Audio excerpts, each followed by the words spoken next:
Hi, this is Arielle, our live TV every Thursday from 12 p.m. to 1 p.m. And I have a co-host today from Texas, Kaylin, and next to him is the wonderful mayor of Kaylin, no other than Mr. George. Go ahead, Dwayne. Take the floor from me. Not a problem. Thank you, Turner. I'm here with the mayor, Jose Segarra, and we can slide that over a little bit. We might be able to get you on the feed. I don't know how they missed you. That's right. What about the direction? Oh. Everything is set. That's wonderful. So, sitting here with the mayor today and just taking out some time to discuss his future and for the race for mayor. How are you doing today, Mr. Cigar? Very good. Glad to hear it. So, if you don't mind me asking, what made you go ahead and decide for rerunning? I know you said you only get 2-year bids here in Killeen, and was wondering, more importantly, what are your plans for the next 2 years? Oh, well, fantastic. Well, before I get to that, let me just kind of let everybody know how I got here, because I got a military background. For those of you that are not familiar with Killeen, Texas, it's right outside the Great Place. The Great Place is Fort Hood. They just call it the Great Place. So most of us that live in Killeen, we're like transplants. We have some connection because of the military. Fort Hood happens to be the largest base that the U.S. has, and so a lot of soldiers serve honorably. Right now we have about 9,000. So after 10 years serving in the military, this was my last duty station. Originally I was raised in Chicago. I was born in Puerto Rico, raised in Chicago, where I joined the Army, spent 10 years, and that's how I ended up here. So I've been here since 1990. And when I got out in 92, I really didn't know what to do. A lot of people, when they get out of the military, even if you retire after 20 years, it feels like you just graduated high school. You have all this military background and all that, but then it's like, what do I do with all of this? Because, sometimes if we're in a combat job and you get out into the workplace, you really don't have kind of skills that connect. Any basis for where those skills connect? It's like, what am I going to do? So that's why I say it feels like you just graduated from high school. So I got into different businesses, trying to do things, going through failures and all that. And then, I stumbled upon real estate through my personal experience trying to buy a house. And after about 5 times being told I could not buy a house, I learned the business, and so I got into it. And now I own up my own company. I have about 18 agents here. But in real estate, the neat thing about real estate is, as a politician, as a mayor and stuff like that, I tell people that I am the first point of contact. In any community out there, if you talk to real estate agents, they're the ones that really sell the community. Because when somebody's looking to move, if I'm looking to move to Las Vegas or anything like that, I usually call a real estate agent, and I want to know all the information about that particular city. So I say, you know what? I am the first point of contact. And people would call me and they would say, we're moving into the area. And I'd say, oh, you're moving to Killeen?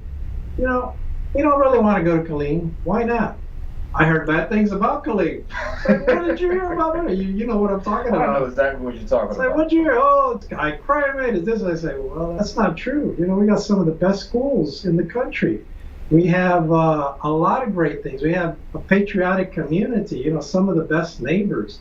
Oh, yeah. But a lot of times, they hear that. And then when I explain that, because I myself heard the same thing when I moved here in 1990, so I decided not to move to Killeen when I first got here. I moved to Killeen from Copper's Cove in 92 because once I was Copper's Cove, I realized I like Killeen better. But I listened to people when they told me not to move here. Killeen, there's a lot of activities, and it's grown pretty quick. When I got here, there were 60,000 people. Now there's 142,000. And it's going to continue to grow. And it's continuing to grow. Mr. Mayor and Dwayne, I'm Yes. sorry. So you are also a military brat, and also you joined in the military, correct? No, I was not a brat, but I joined the military. Military brat is usually like, your family is military. Nobody in my family was military except me, so. Oh, I see. But anyway, you said why are you running to help Killeen, the city of our citizen, for you to be brought and to call home. As I research, now it's 147. When I research, it's 127,000 people, the population, and 142. 142 now. That's not Yes. including the Fort Hood military, correct? No, no, that's just Colleen because on base you have about another 60,000. That includes family and soldiers and stuff. Now, out of those 60,000, a lot of them do live in the community because they have housing on Fort Hood, but some of them live here, some of them live on the other cities surrounding Fort Hood. So it doesn't include our surrounding communities, which are Harker Heights, Coppers Cove. It just includes Colleen. So being you as a broker, you have 15 agent. Being you as a broker, are you still gonna continue being a broker, or it's gonna be just mayor? No, I'm still a broker as of today, so I do both jobs. I wear two hats, and I do the broker, which what I do is I don't really go out and sell, but I coach my agents. I believe the mindset is what helps agents succeed, and because of my experience, 24 years in real estate, it helps me in the political world because a lot of times what creates a great community, it's not what the mayor does, it's not all these activities, it's the community coming together in a positive mindset. And that's why I ran for mayor, to change that mindset that most people have. And usually I'm the type of mayor that I put my personal phone number. The city gives me a phone number, they give me, I said, I don't need that. I want my personal phone number there. And they're like, Mr. Mayor, you want your, yep. And I put it on there so people can call me directly, and they're shocked because they call Correct. the mayor's office and I respond and I say, this Jose, this the mayor? Yes. Oh, I'm sorry, I thought I was getting your secretary. I say, I am my old secretary. I like that. I'm so proud about that. We help a lot of people who are running to their candidacy here. I'm feeling disappointed because after they use you, after they know you, they want you on the day that they're running, after they're running, they don't want to even talk to you. They don't want to even answer their phone anymore. They just say, go call my secretary. So my disappointment to all these running candidates is not really good because you know why? I said, why I want to help them if they don't want to talk to me anymore after they win.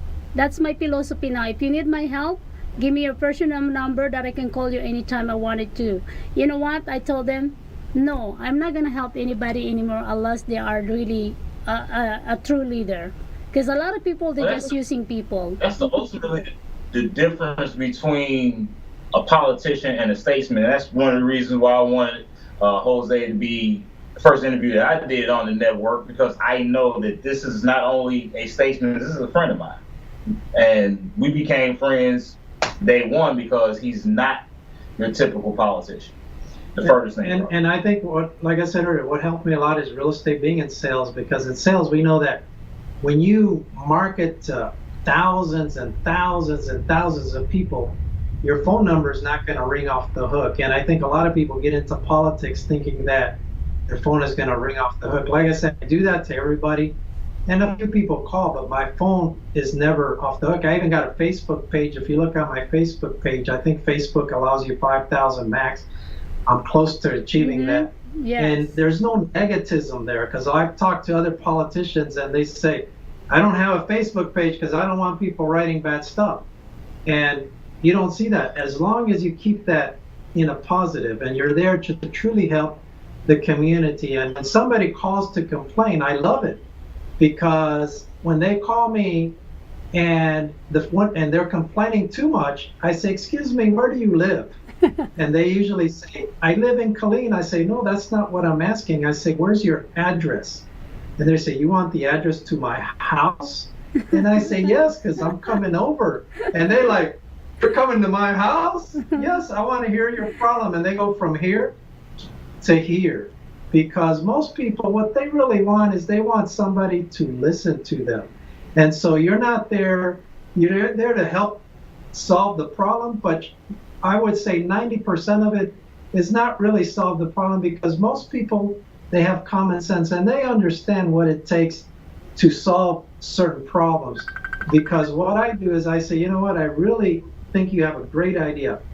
And I don't want you to drop your problem on my lap and then call me in 3 months and say, Mr. Mayor, you haven't done anything. So what I do to my philosophy is I say, I put my arm around them and I say, let's help.